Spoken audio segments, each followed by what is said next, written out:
12 жылдык билим берүүгөтүн алкагында даярдалып жаткан китептерди бүгүнкү күндө мына ушинтип атайын даярдап автоунаага жүктөп анан аймактарга жеткирип бара жаткандыгын көрүүгө болот, жүктөп жатканын көрүүгө болот. Ал эми социалдык тармактарда бүгүнкү күндө ушул китеп чыгып жаткандыгын баардыгы фейк, жалган маалымат. Бүгүнкү күндө ата-энелер кыйналып ага китептерин сатып алганда ошолор катталат экен. Ал эми жакындатсаңыз келиңиз.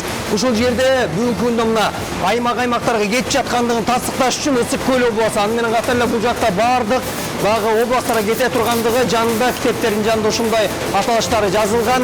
Бүгүнкү күндө мына кызматкерлерин көрүүгө болот, тынымсыз бүгүнкү күндө иштеп жатат.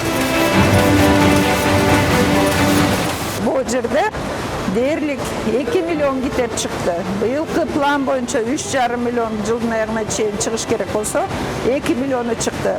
Өзгөчөлүгү линия менен чыгып атат.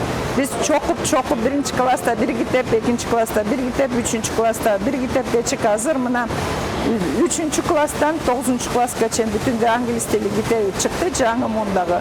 Мунун бардыгы мектептерге жөнөтүлүп жатат. Андан кийин 1-класстын математикасы, табигый таануусу. Ал эми калган китептер ата-энелерге мен түшүндүрүп айтып кетким келет, сиздер да жеткириңиздер. Калган биз эски программа менен окуйбуз, эски китептер менен окуйбуз. Кайсы класстар? Бул 3-класстар, 4-класстар, 8-9, 10, 11 класстардын бардыгы эски программа, эски китеп менен окуйт. Анан баары кыйкырып, китептер жыртык экен, китептер момундай экен деп айтышы мүмкүн. Биз туура кабыл алабыз.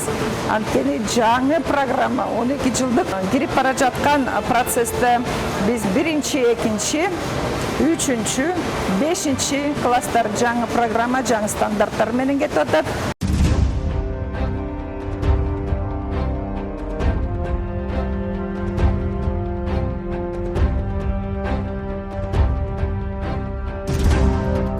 Жыл бою биздин мамлекеттик китеп чыгаруу тажрыйбабыз жок калган. Башка өлкөнүн даяр китептерин алып келип, жеке менчик китептер, жеке менчик компаниялар бул жерге монополист болуп келген. Ошондуктан биз алардын дагы көп кирешесин, нанын да тартып алдык мамлекет. Алардын да таарынышы бар. Сөзсүз түрдө бизге көп мындай терс пикирди да жаратышы мүмкүн. Биздеги жаңы форматтагы билим берүү системасы жакпаган адамдар бар. Бүгүн айтып атат, ой, совет эле билим берүү системасы жакшы болчу деп. А совет системасынын өлгөнүнө 34 жыл болду. Туташ карасаңыз бүт бар өзгөрдү. Эмгек рыногунун талаптары өзгөрдү.